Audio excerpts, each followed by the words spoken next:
Hello guys, कैसे हैं आप सब। आज हम निफ्टी और बैंक निफ्टी की एनालिसिस करने वाले हैं और डाउ जोन्स को भी देखेंगे। और लास्ट टाइम पे मैंने दो स्टॉक दिए थे आपको शॉर्ट करने के लिए, जिंदल स्टील और जेएसडब्ल्यू स्टील, उसकी भी बात करेंगे। तो यानी कि ओवरऑल हम पूरा इंडेक्स देखेंगे और दो स्टॉक की बात करेंगे जो हम शॉर्ट में बता कर गए थे आपको, उसकी बात करेंगे। आइए स्टार्ट करते हैं निफ्टी से। निफ्टी का ये आपको वनडे का चार्ट दिख रहा होगा। शुरू से हम बात करते हुए आ रहे हैं कि हमारी करेक्शन यहाँ से स्टार्ट हुई है, जो करेक्शन अभी भी एंड नहीं हुई है। इसीलिए आज का आप मेरा टाइटल देख सकते हो कि मैंने क्या लगा रखा है कि करेक्शन अभी भी बाकी है। बिल्कुल, करेक्शन अभी भी बाकी है। तो यानी कि कितनी बाकी है और कितनी और टाइम लेगा मार्केट ऊपर जाने में, उसकी हम पूरी आज डिस्कशन करेंगे। वीडियो को शुरू से लेकर एंड तक पूरा देखना, बहुत ही इंपॉर्टेंट वीडियो होने वाला है आज का, क्योंकि आज के वीडियो में मैं ऐसी बात बताने वाला हूँ जो मार्केट के अंदर आपको कोई भी नहीं बताएगा। तो हम उसकी एनालिसिस कर लेते हैं। हमारी जो शुरू से बात चलती हुई आ रही है कि हम यहाँ से करेक्शन कर रहे हैं, इस जगह से 1 दिसंबर से निफ्टी के अंदर स्टार्ट हुई थी करेक्शन, और बैंक निफ्टी के अंदर जो करेक्शन स्टार्ट हुई थी वो यहाँ से स्टार्ट हुई थी 15 दिसंबर से, यानी कि 15 दिन लेट स्टार्ट हुई थी उसके अंदर। तो निफ्टी को 1 दिसंबर से करेक्शन करते करते करते करते आज कितने दिन हो गए, कम से कम 18 फरवरी हो चुका है, यानी कि ऑलमोस्ट तीसरा महीना चल रहा है। तो यानी कि 3 महीने हो चुके हैं निफ्टी को, अभी भी कोई भी राइजिंग ट्रेंड के अंदर स्टार्ट नहीं हुआ है। ये पूरा का पूरा करेक्टिव फॉल चल रहा है एक तरह का। तो अब कितना करेक्टिव फॉल और बाकी है और मार्केट कितना समय और लेगा, हम उसकी डिस्कस कर लेते हैं। ये 1 घंटे का चार्ट है। हमारी यहाँ से करेक्शन स्टार्ट करते हैं, जो हम शुरू से आप जानते हो कि क्या बात चल रही है। अब हम जो लास्ट टाइम जो आया था मैं उसकी बात कर लेता हूँ और फिर उसी से हम आगे कंटिन्यू करेंगे। लास्ट टाइम जब मैं आया था यहाँ पर, तब हम यहाँ पर थे, इस जगह पर, यहाँ कहीं बंद हुए थे। उसके बाद में मैंने आपको बताया था कि निफ्टी एक बार नहीं, हम एक बार यहीं कहीं बंद हुए थे, इस जगह पर बंद हुए थे। यहाँ से तो हमने ऊपर निकाल दिया था, हम यहाँ कहीं बंद हुए थे। तो मैंने आपको बताया था कि अब एक मूवमेंट ऊपर की तरफ आने वाली है, जो मैंने बैंक निफ्टी के अंदर बताई थी। फिर मैंने बताया था कि निफ्टी के अंदर भी हो सकता है कि 18,000 या 18,100 के बीच में कहीं पर भी अपना टारगेट पूरा कर सकती है। मैंने बिल्कुल आपको ये नहीं बोला था कि 18,000 पर ही रुक जाएगी, उसके ऊपर 100-150 पॉइंट 18,050 पर जाए, 18,100 पर जाए, वो देख लेना आपके हिसाब से। इसके बीच में कहीं ना कहीं कंप्लीट होने की प्रोबेबिलिटी पूरी की पूरी। तो इसने पूरा का पूरा यहाँ पर हाई बनाया था 18,134 130 का यहाँ पर, और यहाँ पर अपना एक जो ये वाला पैटर्न चलता हुआ आ रहा था ना यहाँ से, वो कंप्लीट कर चुका है। वो कैसे कंप्लीट कर चुका है मैं आपको बताता हूँ। यहाँ से हम गिरे थे नीचे शार्प, उसके बाद मैंने आपको बताया था कि यहाँ से हमारी जो ये करेक्शन स्टार्ट हुई है इस जगह से, उसमें हम यहाँ पर ए वेव बना चुके हैं और यहाँ पर बी वेव बना चुके हैं, और हम अभी सी वेव के अंदर चल रहे हैं। और उसके अंदर 1 2 3 4th यहाँ पर कंप्लीट हो चुकी थी, और उसके बाद में 5th हमने यहाँ से स्टार्ट कर दी थी, 1 2 3 4 5th। तो यानी कि पाँचों की पाँचों इम्पल्स कंप्लीट हो चुकी है सी वेव के अंदर भी, और एरिया भी कंप्लीट हो चुका है ऊपर का। अब इसने नीचे की तरफ कंफर्म करा है या नहीं करा है कि क्या वापस इस एरिया में आएगा कि नहीं आएगा, उसका इसने कंफर्म करा है कि नहीं करा, हम उसको अब चेक कर लेते हैं। अक्सर वेव के अंदर क्या होता है कि जो लास्ट वेव बनती है ये वाली, उसका जो भी सेकंड पार्ट होता है बीच वाला, वो उसका लो अगर जब भी ब्रेक हो जाता है तो नीचे की तरफ कंफर्म हो जाता है कि हम नीचे की तरफ जा रहे हैं। तो निफ्टी ने अभी भी नीचे की तरफ का कंफर्म नहीं करा है। कंफर्म होगा इस एरिया के नीचे, ये वाला एरिया, ये वाला जो एरिया बना हुआ ना, ये एरिया आ रहा है 17,860 850 के आसपास। तो यानी कि ये वाला एरिया मंडे ट्यूसडे को नीचे की तरफ ब्रेकडाउन हो जाता है, तो फिर ये धीरे धीरे करके नीचे की तरफ ग्राइंडिंग करता हुआ स्टार्ट कर देगा अपना प्रोग्राम। यानी कि फिर से हम हो सकता है कि इन लो के आसपास आ जाए, 17,500 के आसपास आ जाए वापस से। तो इसकी पूरी की पूरी प्रोबेबिलिटी है। मैं शुरू से बोल रहा हूँ आपको कि ये चार्ट ऊपर जाने जैसा नहीं है। अभी यहाँ पर जाने के बाद में फिर से हम नीचे आने की प्रोबेबिलिटी है। तो नीचे जो आएगा उसका संकेत मिलेगा हमें इसके नीचे क्लोजिंग कर दे, और फिर अगले दिन से धीरे धीरे करके नीचे ही करता जाए और ऊपर वापस से आए ही नहीं। तो ये वाली पूरी की प्रोबेबिलिटी है इसके अंदर आने की। और दूसरी प्रोबेबिलिटी ये है कि ये नीचे आए नहीं और यहीं से ऊपर निकाल दे। मतलब कहने का मतलब ये है कि ये नीचे आए नहीं, मतलब मेन एरिया जो नीचे का ब्रेक डाउन का जो मतलब माना जाएगा ना, कि मतलब 500 की तरफ जाएगा, 400 की तरफ जाएगा, वो जो एरिया होगा ना, वो एरिया क्या होगा इसका, वो एरिया होगा ये वाला एरिया, क्योंकि वेव तो यहीं से स्टार्ट हुई है, इस जगह से स्टार्ट हुई है वेव, तो यहाँ से लास्ट वाली। तो इसका जब ये लो पॉइंट ब्रेक हो जाएगा तब ये पूरा 100% कन्फर्म हो जाएगा कि हम एक बार 17,500 और 400 के बीच में जा रहे हैं। अभी नेगेटिव न्यूज़ें भी चल रही है कुछ, तो होने की प्रोबेबिलिटी भी है थोड़ी सी। तो निफ्टी के अंदर हमने नीचे का एरिया देख लिया कि हम कहाँ से नीचे जा सकते हैं, और उसकी प्रोबेबिलिटी है अभी चार्ट के ऊपर। और हम यहाँ से ऊपर जाना चाहे तो वो कैसे जाएंगे, ये जो 1 घंटे का आपको चार्ट दिख रहा है ना, अब इसके लिए एक चीज़ है कंडीशन कि यहाँ पर थोड़ा समय बिताने के बाद में ये जो हाई बनाया, ये वाला हाई और ये वाला हाई, इस हाई को ब्रेक कर दे ऊपर की तरफ। अगर इसको वाकई में यहीं से ऊपर जाना है तो इसके लिए एक कंडीशन ये है कि यहाँ पर 17,800 पर आए और ऊपर की तरफ ये वाला एरिया ब्रेक कर दे और फिर वापस नीचे मुड़ के देखे ही ना, तो हम ये मान लेंगे कि यहाँ पर इसकी बॉटमिंग आउट एरिया बन गया है और यहाँ से हम ऊपर जा रहा है। तो उसका होने की प्रोबेबिलिटी अभी मेरे हिसाब से 20 से 30% है। हो तो सकता है, लेकिन उसके अभी सिम्टम्स चार्ट के ऊपर नहीं आए। तो अभी जो नीचे की होने की प्रोबेबिलिटी उसकी मैं बात करूँगा, क्योंकि उसकी होने की प्रोबेबिलिटी थोड़ी सी ज़्यादा, इसीलिए तो मैंने आपको बता दिया नीचे की तरफ क्या एरिया है। 17,850 का एरिया नीचे ब्रेक होगा तो आपको ये पहला संकेत मिल जाएगा कि हम नीचे की तरफ जा रहे हैं। और ये वाला एरिया जैसे ही ब्रेक हो जाएगा, इस वाले लो पॉइंट आ रहा है, मतलब 17,700 का जो भी लो बनाया ना लास्ट वाला, वो एरिया ब्रेक हो जाएगा तो कंफर्म हो जाएगा कि हम एक बार वापस से कहेंगे इस एरिया में आ रहे हैं। तो ये पूरी की पूरी निफ्टी की बात हो गई हमारी। और इसके अंदर हमारी एक ट्रेंड लाइन चली हुई आ रही है शुरू से, उस ट्रेंड लाइन को हम आज वापस से इसको रीचेक कर लेते हैं, आखिर वो ट्रेंड लाइन कहाँ से कहाँ तक चल रही है। पहले हमारी ट्रेंड लाइन यहाँ से यहाँ तक चल रही थी, ये वाली, बीच में एक बार भी ब्रेक नहीं हुई, ठीक है। लेकिन यहाँ पर इसने इस वाले फॉल में, इस वाले राइज में इसने ब्रेक करी ऊपर की तरफ, इसीलिए मैं आपको ये वाला एरिया दे रहा हूँ, क्योंकि ट्रेंड लाइन भी आ रही है यहाँ पर। फिर हमने ट्रेंड लाइन को हमने रिवाइज करा था, हम चाहे तो यहाँ से इसको भी लगा सकते हैं, तो यहाँ पर भी ब्रेक करके यहाँ पर इसने अपना टेस्ट करा है। उसके बाद में हमने एक ट्रेंड लाइन लगाई थी यहाँ से लेके यहाँ पर, जो एक्स वेव मिली थी ना हमें यहाँ से, तो यहाँ से इसने क्या करा, ब्रेक करके वापस से अंदर की तरफ आ गया। तो यानी कि अभी भी ट्रेंड लाइनों के अंदर घेरा हुआ है मार्केट, तो कहीं ना कहीं ऊपर तो जाना है इसको, बस अब जो नीचे की तरफ आएगा ना यहाँ पर वो लास्ट होगा, आप ये समझ लो। यानी कि जो मैं बात बोल रहा था ना कि अब करेक्शन कितने दिन और चलेगी, मुश्किल से 10 से 12 दिन का खेल और बचा है। 10 से 12 दिन का खेल और बचा है, कहने का मतलब क्यों, क्योंकि ये जो वनडे का चार्ट बन रहा है ना, अब हमें इस बार इसको पूरा क्लीन कर देते, एक बार प्योर चार्ट लगा देता हूँ मैं यहाँ पर। जिस चार्ट की हम बात करें ना, एक बार इस तरह के चार्ट में जब वनडे के 200 पर मार्केट आ जाता है तब थोड़ी सी वॉलेटिलिटी यहाँ पर रहती है, ऊपर नीचे ऊपर। तो यानी कहने का मतलब एक बार वनडे का जो 200 का एरिया है ना, वो वापस से टेस्ट हो सकता है, बस उसके नीचे जाने की प्रोबेबिलिटी नहीं है अभी। इसको एक बार और नया हाई बनाना, इसीलिए तो एक बार यहाँ तक आने की प्रोबेबिलिटी पूरी की पूरी है। और ये 10 से 12 दिन का खेल और बचा है, यानी कि फेब और निकल सकता है मेरे हिसाब से। उसके बाद में मार्च में हो सकता है कि हम वापस से नई ट्रेंड स्टार्ट कर दो ऊपर की तरफ, और इसके ऊपर जाएंगे हम एक बार, क्योंकि एक हाई और बनाना है इस पैटर्न के हिसाब से, बिल्कुल बनाना है।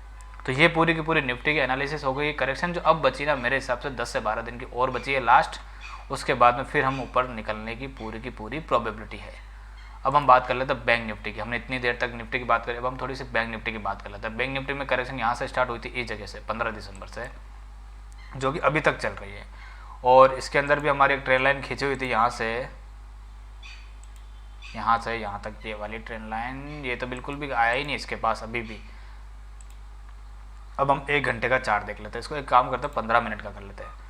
इसकी हम यहाँ से बात करते हुए आ रहे थे। लास्ट टाइम पे जब मैं आया था तब मैंने आपको बताया था एक बार बैंक निफ्टी को 42,300 या 200 के आसपास इसको जाना है, ठीक है। तो बैंक निफ्टी एग्जैक्टली इसने क्या करा कि ये वाला जो हाई बना हुआ था ना, ये वाला हाई, इसी के हाई से जाने से ही नीचे की तरफ मुड़ गई। और निफ्टी ने क्या करा,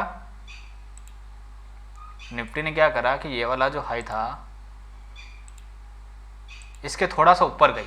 इसीलिए मैंने आपको उस दिन बोला था, जब हम लास्ट टाइम आए थे तब बैंक निफ्टी में हम यहाँ पर खड़े थे। एक सेकंड में इसको 15 मिनट का चार्ट, हाँ बिल्कुल हम यहाँ पर खड़े थे, और मेरी जो एक लाइन लगी हुई थी ऊपर यहाँ की तरफ लगी हुई थी, मैंने फ्यूचर का चार्ट आपको दिखाया था, हम यहाँ पर थे। और एक लाइन मेरी जो लगी हुई थी वो यहाँ पर लगी हुई थी, इस वाले एरिया में, इस वाले एरिया में। और मैंने आपको बताया था कि एरिया इसने ब्रेकआउट की तरफ, ऊपर की तरफ ब्रेकआउट कर दिया। ये हमारी लाइन लगी हुई थी और मैं यहाँ पर आया था। तो मैंने आपको क्या बोला था कि यहाँ पर हो सकता है नीचे की तरफ आएगा, 15 मिनट की जो 20 EMA है, इसी एरिया में आने के बाद में फिर से ये ऊपर जाएगा एक बार। बिल्कुल उसने पूरे दिन ऊपर नीचे करवाया और एंड मोमेंट में जाते जाते इसने ऊपर की तरफ खींच लिया। बिल्कुल मैंने जैसा बोला वैसा का वैसा ही हुआ, कुछ भी अलग नहीं हुआ, 1% भी अलग नहीं हुआ। मैंने बोला था और इस बार ब्रेकआउट भी कर देगा ऊपर की तरफ। और जो टारगेट मेरा जो था ना 42,300 इस एरिया में आने की थी थोड़ी सी, लेकिन इसने क्या करा 42,000 के पास से ही घूम गया ये, ठीक है। तो कभी कभी 100, 150, 200 पॉइंट ऊपर नीचे हो सकता है, बिल्कुल एग्जैक्टली आप ये मान के मत चलो कि जैसा मैंने बोल दिया कि 42,300 आएगा तो 42,300 आके ही घूमेगा, ऐसा बिल्कुल भी नहीं हो सकता है। ऊपर नीचे थोड़ा बहुत होगा, मार्केट मेरे पॉइंट ऑफ व्यू से नहीं चल रहा, हम तो यहाँ पर चार्ट के स्टडी को देख रहे हैं, थोड़ा बहुत ऊपर नीचे करना पड़ता है। ऐसे एग्जैक्टली पॉइंट चलने लग गया और एग्जैक्टली पॉइंट पता चलने लग गया तो भगवान बन जाएंगे अपन, फिर तो चाहिए क्या अपने को।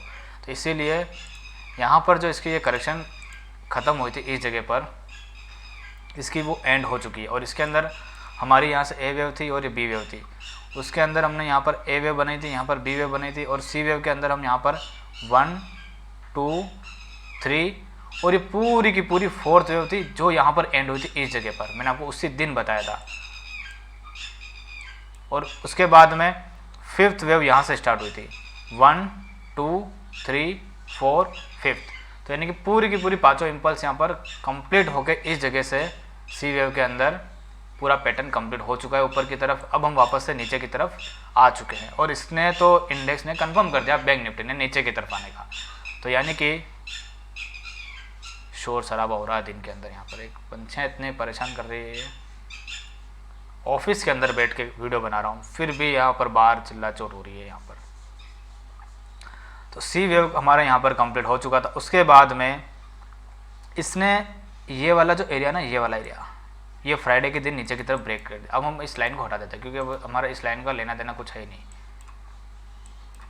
इसने ये वाली जो लास्ट वेव बनी थी वो यहाँ पर फ्राइडे के दिन नीचे की तरफ ब्रेक डाउन कर दिया, ठीक है। तो यानी कि अब ये कंफर्म हो चुका है कि बैंक निफ्टी नीचे की तरफ आने को रेडी है।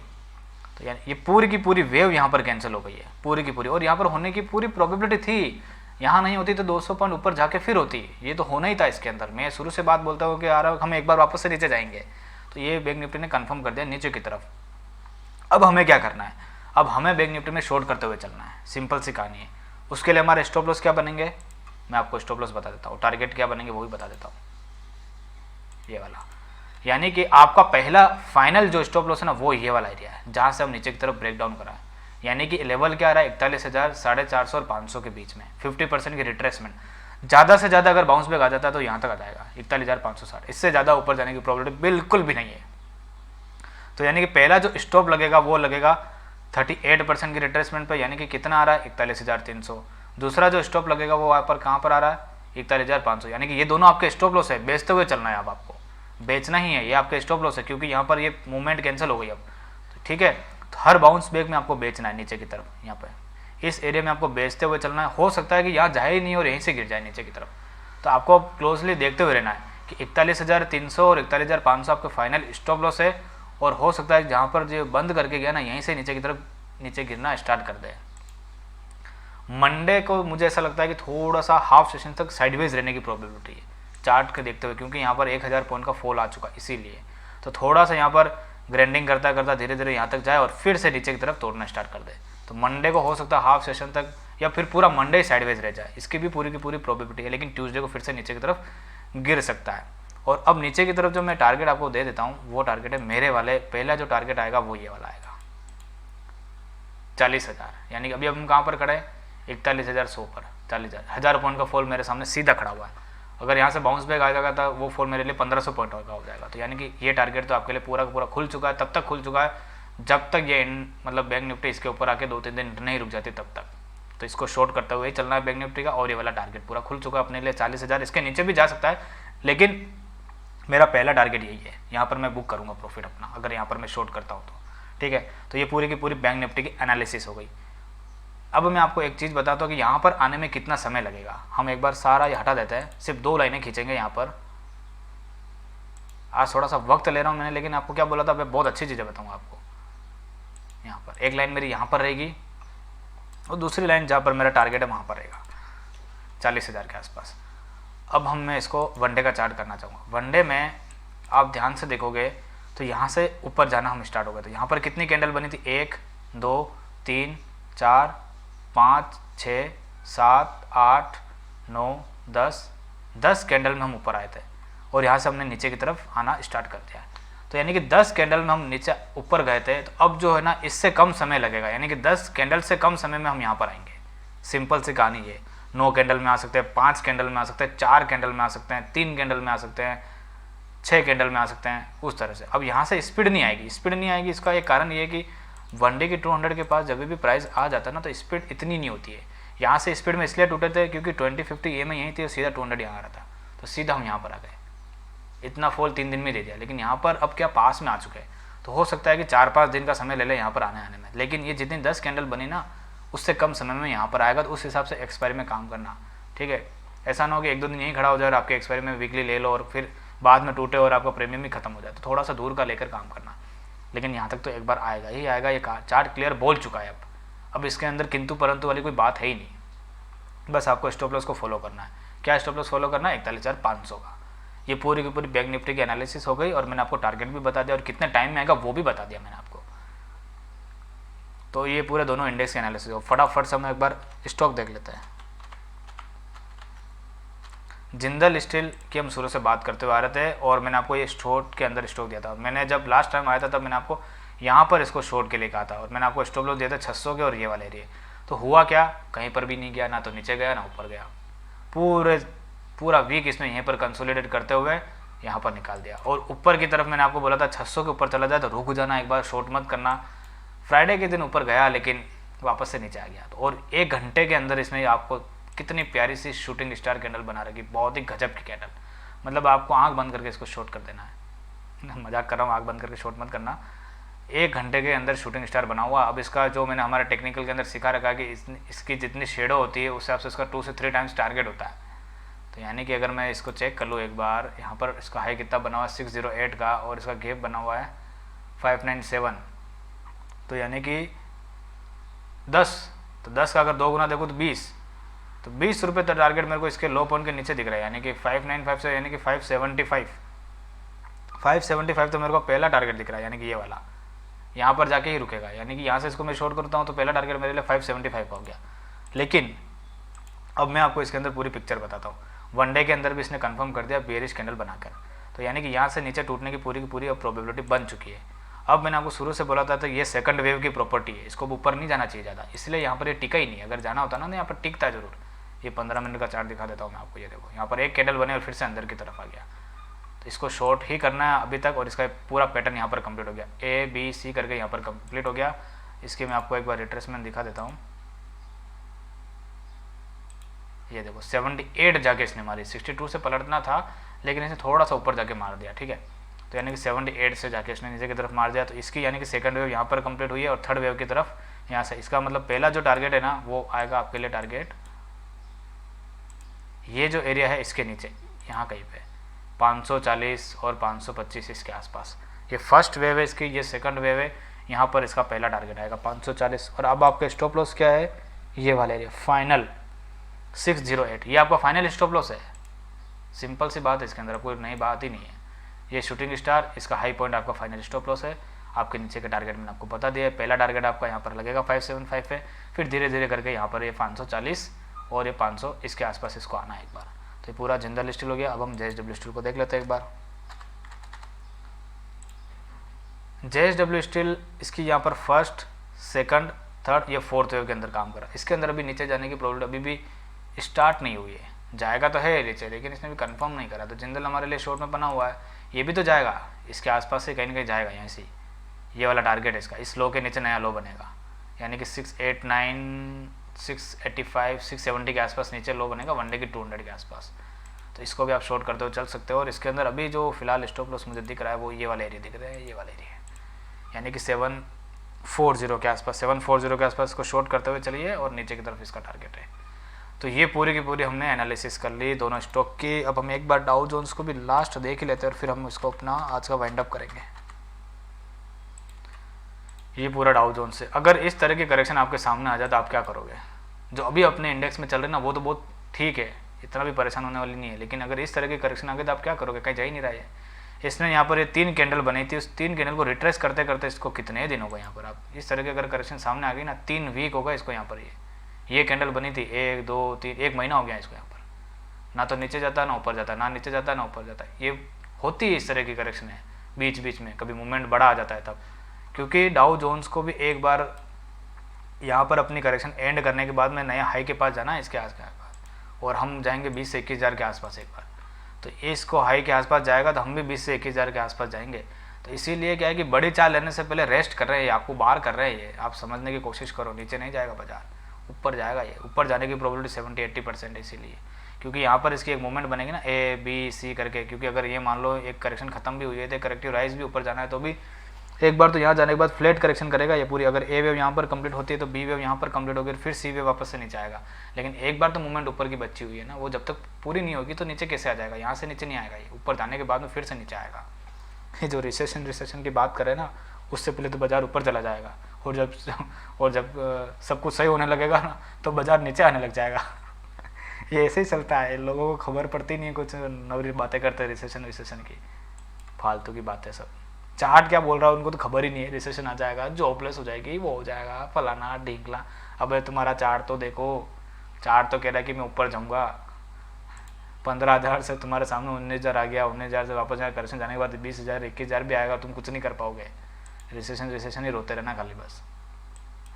तो इसी जो डाउ जोन्स जो है वो एक बार वापस से यहाँ आने के बाद में फिर से ऊपर जाएगा। तो इसलिए मैं बोल रहा हूँ कि 10 से 12 दिन की करेक्शन और बची हुई है, और वो चांस पूरे बने हुए, इसीलिए बैंक निफ्टी तो कंफर्म कर चुकी है कि वहाँ पर जाने वाली है। तो आज का एनालिसिस को यहीं पर वाइंड अप करते हैं, और मेरे वीडियो को लाइक सब्सक्राइब और कमेंट करना बिल्कुल भी मत भूलेगा, इससे मुझे मोटिवेट मिलता है।